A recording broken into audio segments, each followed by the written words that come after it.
அப்போ முதலமைச்சர் வந்தார்ல, 2 நாள் இருந்த முத நாள் வந்துட்டாருல.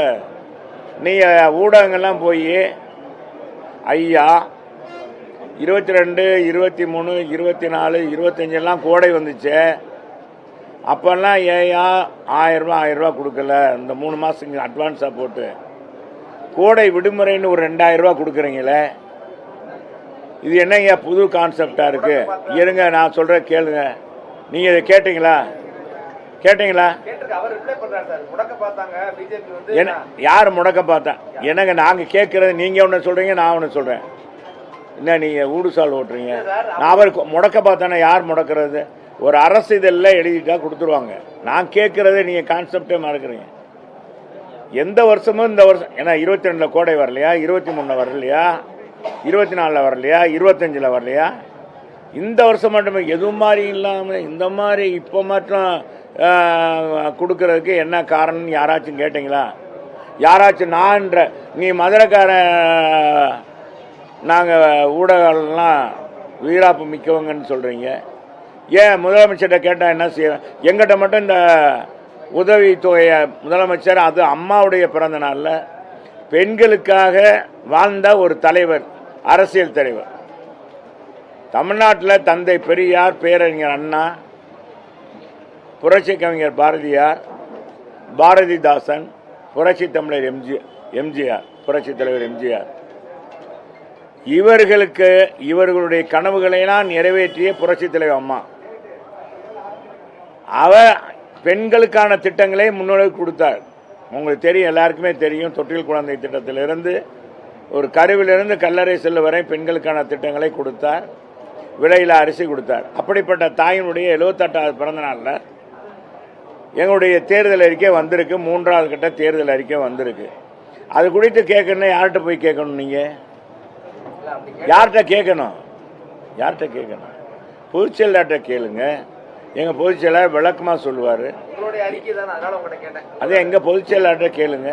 இல்லை, எங்கள் பொதுச்செயலாளர்கிட்ட கேட்டுட்டு உங்கள்கிட்ட நான் சொல்கிறேன். இது நல்ல அறிவிப்பு தானே. அதுக்கெல்லாம் கேட்க மாட்டேங்க. எந்த பொங்கலுக்கு எந்நாளும் இல்லாத திருநாளாக, எந்நாளும் இல்லாத திருநாளாக பொங்கலுக்கு 3000 ரூபா, அதையெல்லாம் கேட்க மாட்டேங்க. எங்கிட்ட மட்டும் திமுக கேட்காம அண்ணா திமுக காரன் மட்டும் இளைச்சவன்னு நினச்சி கேட்குறீங்க. எங்கள் மதுரைக்காரங்க நான் இழிச்சம் வாங்கின்னு நினைக்கிறீங்களா? ஏனப்பா? அப்புறம் என்ன அர்த்தத்தில் கேட்குறீங்க? என்ன சந்தேகம்? ஏன்னா 10,000 ரூபா கொடுக்கறது நல்லது. ஒவ்வொரு தாய்மாரும் வரவேற்கிறாங்க. சொல்லுங்க. அப்படியா? நான் பார்க்கல, பார்த்துட்டு சொல்கிறேன். அதாங்க நான் பார்க்கலங்க, நான் பார்த்துட்டு நான் சொல்கிறேன். வேற ஏங்க அதாங்க, அது இதை பற்றி அது படிக்கவே, அது பார்க்கவும் இல்லை, வீடியோ பார்க்கல, இதுவும் பண்ணலை. நான் கிராமத்தில் இருக்கேன். எங்கள் வீட்டுக்கிட்ட போடுற பாலம் இன்னும் முடியல. 3 வருஷமாச்சுங்க. அவனை போட்டு வண்டியை நிப்பாட்ட முடியாது. எங்கள் வீட்டுக்கும் வர முடியல. ஒரு கிராமத்தில் இருக்கேன் நான். அங்கே செல்லே தனியாக எடுக்காது. எங்கள் தலைவர் பேசுவார், தம்பி MS பாண்டி பேசுவார். ஹலோன்னு வாங்க, கிடைக்காது. அந்த இடத்துல இருக்கேன், கிராமத்தில், மலை அடிவாரத்தில் இருக்கேன். என்ன கிராமத்தில் அது அந்த மலையை அடிவாரத்தில் இருக்கிறதுனால தெரியல, கேட்கல. உண்மையை தான் சொல்கிறேன். காலையிலையும் பேப்பர் பார்க்கல. காலையில் இப்போ ஒரு நிகழ்ச்சிக்கு போயிட்டு பறவையில் நிகழ்ச்சி முடிச்சுட்டு அப்படியே வர்றேன். படிச்சிருந்தா கூட நான் சொல்லியிருப்பேன்.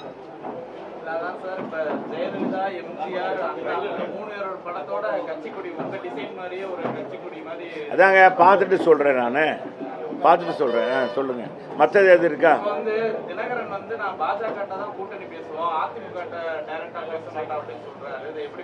நீங்கள் அவர்கிட்ட தானே கேட்கணும். என்கிட்ட கேட்டு என்ன செய்ய?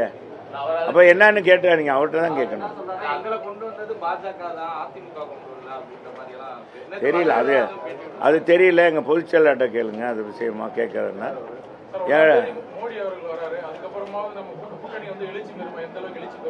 என்னங்க எழுச்சி தானே பெற்றிருக்கோம்.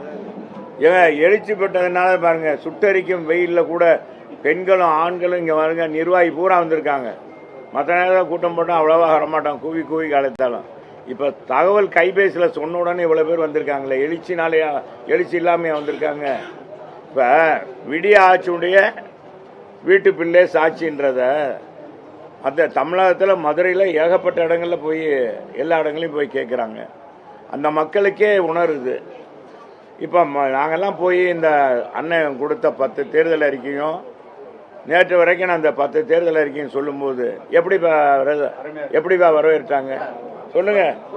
ஏங்க முத்துகிருஷ்ணன் எப்படி வரவேற்றாங்க சொல்லுங்க ராஜா. என்னம்மா வரவேற்றாங்களா? என்ன ராஜா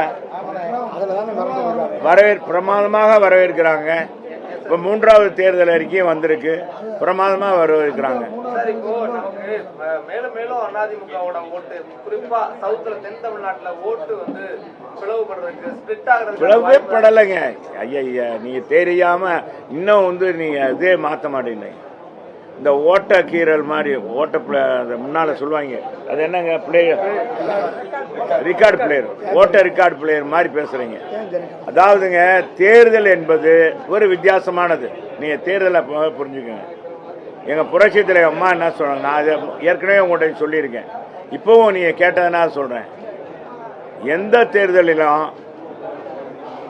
ஆளுங்கட்சியே வீட்டுக்கு அனுப்ப மக்கள் இன்னைக்கு தயாராகிட்டாங்க.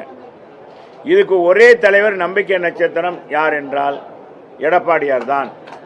எனவே எடப்பாடியாருக்கு தான் வாக்களிக்கணும்னு மக்கள் முடிவாக இருக்கிறாங்க.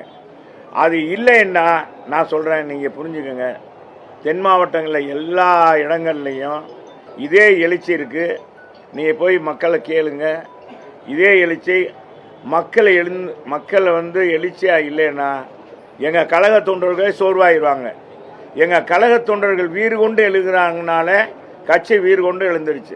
எங்க புரட்சி தலைவி அம்மா அவர்களே 2017 சொல்லியிருக்காங்க, இங்கே கருணாநிதியா என்னையா தான் பார்ப்பாங்க, அம்மாவான்னு தான் பார்ப்பாங்க, வேற யாரையும் பார்க்க மாட்டாங்க. எத்தனை முகம் வந்தாலும் சரி, அத்தனை முகமும் அடிபட்டு போகுங்க. நான் சொல்றேன், அதெல்லாம் ஒண்ணும் இல்லை. எங்க அண்ணன் அதுக்காட்டிலும் பன்மடங்கு உழைக்கிறார். எனக்கு உழைப்பு களத்துல நின்று இன்னைக்கு பொதுச் செயலாளர் மாதிரி யாரும் போய் ஏறத்தாழ 200 தொகுதிக்கு மேல் அவர் மக்களை சந்தித்துட்டார். போற இடங்கள்லாம் கடல் அள போல மக்கள் கூட்டம். இதுக்கு மேல என்ன சான்று? மக்கள் எழுச்சியா இருக்காங்க. அவர் பேசி முடிக்கும் தொட்டிக்கும் ஆட்கள் இருக்காங்க, கைதட்டுறாங்க, வரவேற்கிறாங்க. அனைத்து தரப்பு மக்களும் வரவேற்கிறாங்க. இன்னும் சொல்றா, எங்கிட்டே நாங்கள் போகும்போது இங்க இருக்கிற வியாபாரிகள், மதுரை இருக்கிற வியாபாரிகள்லாம், ஐயா எப்பயா இந்த ஆட்சி போகும், எங்களுக்கெல்லாம் விடிவு காலம் நீங்கள் வந்தா தாப்பா விடிவு காலம் கிடைக்கும் அண்ணே, ஏற்பாடு பண்ணுங்கண்ணே, சீக்கிரம் பண்ணணும்னே. நாங்கள் எல்லாம் சொல்லிட்டோம்ண்ணே. ஒட்டு மொத்தமாக நாங்கள்லாம் ரொம்ப பாதிக்கப்பட்டிருக்கோம். அது சிறு குறு நடுத்தர வியாபாரிகள், இந்த வணிகர்கள், தொழில் பண்ணுறவங்க, இவங்க பூராமே வந்து இன்னைக்கு இபி பில் கட்ட முடியாமல் ஏகப்பட்ட நஷ்டத்தில் இருக்காங்க. தொழிலும் இல்லை, நசிந்து போயிருக்காங்க. எனவே அவங்க எல்லாம் என்ன ஒட்டு மொத்தமாக இன்னைக்கு இந்த ஆட்சியை விரட்டணும் அப்படின்னு இருக்காங்க. அப்போ வரும்போது அவங்களுடைய பார்வை எங்கும் போகாது. இப்போதைக்கு எல்லாரும் நீங்கள் சொல்லுவீங்க, இது உங்களுடைய இதில் வந்து கூட்டம் கூடுறது வச்செல்லாம் இல்லை, கூட்டம் எல்லாருக்கும் தான் கூடும். நான் தான் சொல்கிறேன், கூட்டம் கூடுறத பற்றியே இல்லை. ஏங்க நான் பல தடவை உங்கள்கிட்ட சொல்லிட்டேன், ஏங்க நம்ம நடிகர் திலகம் சிவாஜி கணேசன் கூடாத கூட்டமா? ஏங்க அடுக்குமுறையில் பேசக்கூடிய ராஜேந்தர், பாக்கியராஜ், பெண்களை கவர்ந்தவர் பாக்கியராஜ், ஏங்க அவர் பேசாத பேச்சா? மேடையில் எவ்வளோ அழகாக பேசுவார், எவ்வளோ கதையெல்லாம் சொல்லி இதெல்லாம் பண்ணி தான் பார்த்தாரு. கூட்டம் கூடும், ஓட்டா மாறாது.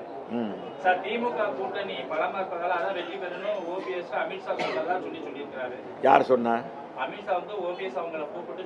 யார்கிட்ட சொன்னாரா? யார் சொன்னா? உங்ககிட்ட யார் சொல்ற அந்த வார்த்தையை? யாரு? ஏங்க அவர் பேச்செல்லாம் ஒரு ஆளா நீங்க பேசுறீங்க. அவரே இங்க இருந்து போய் இப்ப அனாதையா நிக்கிறாரு, என்ன செய்யுதுன்னே தெரியல. அவங்கள்ட்ட இருக்கிறவங்க பூரா இங்கிட்டு வந்துட்டாங்க. நீ அவர் சொல்றாரு இவர் சொல்றாரு. சார் களத்தில் நிக்கிறவங்க நான் தான் சொல்லிட்டேன், யார் சொன்னாலும் எடுபடாது. சும்மா சொல்லிக்கலாம் சார். உங்கள்கிட்ட அப்பதான் பத்திரிகையில நீங்க போடுவீங்க, இப்பதான் நீங்களும் மறந்துட்டீங்க. இப்ப அவரவே மறந்துட்டீங்க. இப்போ இந்த 2-3 இப்போ ஒரு வாரமாக தான் போடுறீங்க. அவர் அதை பேசினார், இங்கே போனார், இங்கே சேர்ந்தார். அப்போ அவர் கட்சியில் இருக்கவங்களாம் இங்கே மாறிட்டாங்க அப்படின்னு இப்போ தான் நீங்கள் போடுறீங்க. அப்படியாச்சும் அவருக்கு வரணும்ல. ஏங்க ஒரு தலைவராக இருந்தவங்க நீங்களும் விட்டுறீங்க, கொஞ்ச நாள் ஆனால் மறந்துடுறீங்க. நீங்கள் தொடர்ந்து அவரை போய் கேட்கவும் மாட்டேங்கிறீங்க, இது பண்ணல. அவருக்கும் இதாக போச்சு. ஏதாச்சும் ஒரு இப்படி ஒரு இது பண்ணால் தான் என்னன்னா பேர் வரும் அப்படின்றக்காக தான் பேசுகிறேன். யாரு நாங்கள் நினைக்காம இருப்போமாங்க? நாங்கள் நினைக்கிறோங்க. இப்படிப்பட்ட ஆள்லாம் போய் எங்கள் அம்மா பதவி கொடுத்து முதலமைச்சராக்கி, சட்டமன்ற உறுப்பினராக்கி, பொதுப்பணித்துறை அமைச்சராக்கி, ஹைவேஸ் அமைச்சர், நிதி அமைச்சர் ஆக்கி, இப்படி ஆளெல்லாம் போய் ஆரம்பிச்சிருக்காங்களே. தாயே, கருணை தாயே, பாரு தாயே, நீ மேல இருந்து நீயே சொன்ன, எனக்கு பின்னாலும் இந்த இயக்கம் இன்னும் இதைத்தான் ஓட்டுவீங்க. இப்ப செல்லூர் ராஜு சொன்னார், இன்னும் 100 ஆண்டுகள், பல 100 ஆண்டுகள் மக்களுக்காக பணியாற்றும் சொன்னாங்க. அப்படிப்பட்ட தாய் யாரை பார்த்து சொல்லியிருக்காங்க பாத்தீங்க? அவர் மேல தப்பே இல்லாம சார், அவர் ஆட்சியில இருந்தப்போ அம்மா மறைவு பின்னாடி ஒரு தவறு இல்ல, இவங்க தான் சேர்த்து சூழ்ச்சி பண்ணாங்க. அதுதான் பிரச்சனை. ஏங்க நான் தான் கேட்கலன்ற நீங்க திரும்ப திரும்ப அங்கேயே போயிட்டு இருக்கீங்க. நான் இங்க இந்த மீட்டிங் பாருங்க, இதுலயே போட்டு ஓட்டிக்கிட்டே இருக்காதீங்க.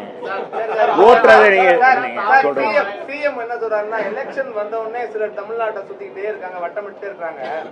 பாஜக இருந்தா வளர்ச்சி இருக்காது, வளர்ச்சி இருக்கிற இடத்துல பாஜக இருக்காதுன்னு. ஏங்க பாரதிய ஜனதா இருக்கிற இடத்துல தாங்க வளர்ந்து இருக்கு. பாரதிய ஜனதா தானங்க இன்னைக்கு நிறைய நிதிகளை தமிழ்நாட்டுக்கு கொடுத்துருக்காங்க. பாரதிய ஜனதா ஆட்சியில் இருக்க ஏங்க இவங்க 15 வருஷம் 17 வருஷம் மத்தியில் ஆட்சியில் இருந்தாங்க. எப்பாச்சும் திருக்குறள் அங்கே பேசப்பட்டதா?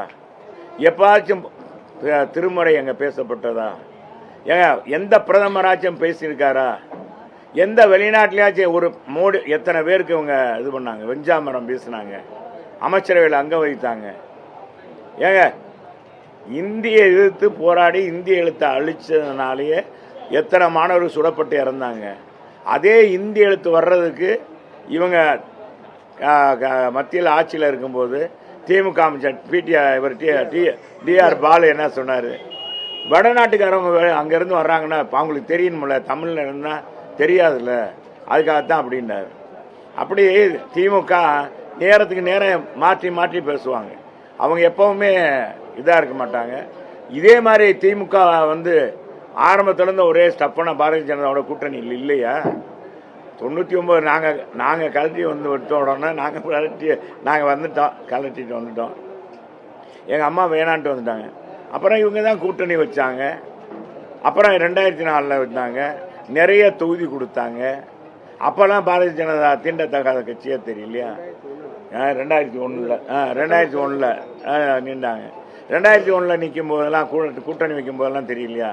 ஒருவேளை நம்ம முதலமைச்சர் மறந்துட்டாரான்னு தெரியல. இல்லை நீங்களாம் மறந்துருப்பீங்க அப்படின்னு சொல்றாரான்னு அதெல்லாம் தேர்தலுக்கு சொல்லுவாங்க. தேர்தலை மாறுபடுங்க. இது என்னங்க அர்த்தம்? எல்லாரும் அப்போ கூட தான் நான் இப்படி சொன்னீங்கன்னா, நம்ம கலைஞர் கூட தான் சொன்னார், நான் இனிமேல் என்னங்க காங்கிரஸோட ஒட்டும் கிடையாது, உறவும் கிடையாது, கேடா நட்பு கூடா நட்பு கேடா முடிந்தது. அவங்க மனைவியை கேட்குறாங்க. முதல் தளத்தில் விசாரணை நடக்குது. அவங்க மகள் கனிமொழி திகார் ஜெயிலில் 6 மாதம் சிறையில் இருந்துட்டு இதில் வந்தாங்க, ஜாமீனில் வந்தாங்க. அவங்க ஆட்சியில் தான். அவன் மத்திய அமைச்சர் அப்படி தான் இருந்தார், திகார் ஜெயிலில் வந்தாங்க. இதை பார்த்துட்டு சொன்னார். அப்புறம் கீழே கூட்டணி பேச்சுவார்த்தை நடந்துச்சு. இதெல்லாம் அரசியல் இருக்குங்க, அப்பப்போ மாறுங்க. அதை பற்றியெல்லாம் நீ இது பண்ணக்கூடாது. இவங்கள மாதிரி நாங்கள் திறந்தான். இப்போ இவங்க எதிர்கட்சியாக இருக்கும்போது கருப்பு பலூன் பறக்க விட்டாங்கல்ல, மறந்துட்டீங்களா? நீங்களாம் மறந்துட்டுப்பீங்க. கருப்பு பலூன் பறக்க விட்டாங்க. Go back மோடினாங்க. மோடிஜி தமிழ்நாட்டுக்கு வர்றாரு, இவங்க அமைச்சரானவங்க. வெள்ளைக்கூடை ஏந்திய வேந்தனே நம்ம வெள்ளைக்கூடை ஏந்தியவர் தான் நம்ம முதலமைச்சர். வெள்ளைக்கூடை கருப்பு கூடை பிடிக்கக்கூடாது. நான் வெள்ளைக்கூடையை பார்த்ததே இல்லை. நம்ம என்னன்னா எங்கேயாச்சும் நிகழ்ச்சியில் இந்த பல்லக்கு மாதிரி ஏதோ இது பண்ணி போட்டிருக்காங்க, என்ன கூடை மாதிரி பிடிச்சிருப்பாங்க, கூட அதில் தான் பார்த்துருக்கோம். முத ஒரு முதலமைச்சர் வெள்ளக்கூட பிடித்ததே நம்ம முதலமைச்சர் தான். பாரத பிரதமருக்கு 2 கூட, 1 கூட இல்லை 2 கூட பிடிச்சாங்க. அப்ப அவங்கெல்லாம் சொல்றது அதையெல்லாம் மறந்துடுறாங்க, எங்களை சொல்றாங்க. அப்புறம் அதே மத்திய அமைச்சரை கூப்பிட்டு வந்து தான் அவங்க அப்பாவுடைய இந்த 100 ரூபா நாணயத்தை வெளியிட்டாங்க. அதில் இந்தி எழுத்து இருந்துச்சு, அதுக்கு கூட அவங்க சொல்லலை, இது பண்ணாங்க.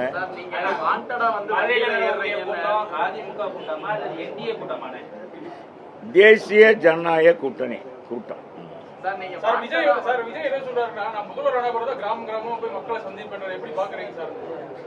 அது அவர்கிட்ட தான் கேட்கணும். நீங்க அவரு அது இல்லைங்க, நம்ம என்ன அவர் நினைச்சிட்டு இருக்காரு, அவருக்கு நம்ம என்ன பதில் சொல்ல முடியும்? எங்க தலைவர் எல்லா ஊருக்கும் போறார். அது கரெக்ட்.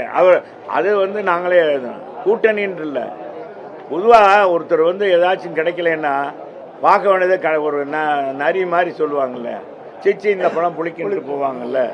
யார் அவர் கூட்டணியில் சேர்க்கறதுக்கு அவர் எத்தனை முயற்சி தான் பண்ணார். நம்ம செங்கோட்டையன் அவர் வர்றாங்க, இவர் வர்றாருங்க, இப்போ வந்துடுவாங்க, அப்போ வந்துடுவாங்கன்னாங்க, இப்போ வரல. அப்போ மட்டும் ஏன் அப்போவே இவர் சொல்லியிருக்கலாம்ல, அது வேற.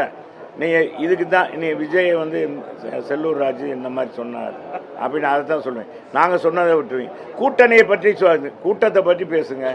கூட்டணிக்கு எப்படி வருவாங்க, எப்படி கூட்டம் வருவாங்க என்னன்னு கேளுங்க. சரி வாங்க.